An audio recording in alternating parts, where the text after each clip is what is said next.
Hi, hello, and welcome everybody to our YouTube channel How to Guide. And in today's video, I will be showing you guys how you guys can log in into your SunTrust mortgage account. Now, for those people who do not know SunTrust, SunTrust is a company which provides you mortgage. And for those people who do not know mortgage is simply known as loan. And there are different type of mortgage like house mortgage, car mortgage, and other mortgages. So you can apply for whichever mortgage you want in this website.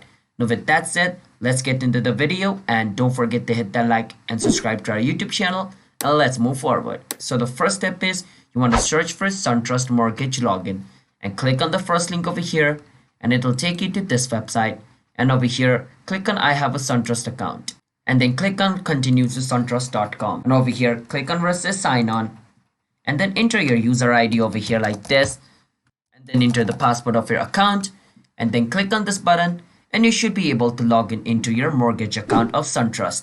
And don't forget to hit the like and subscribe to our channel, and bye bye.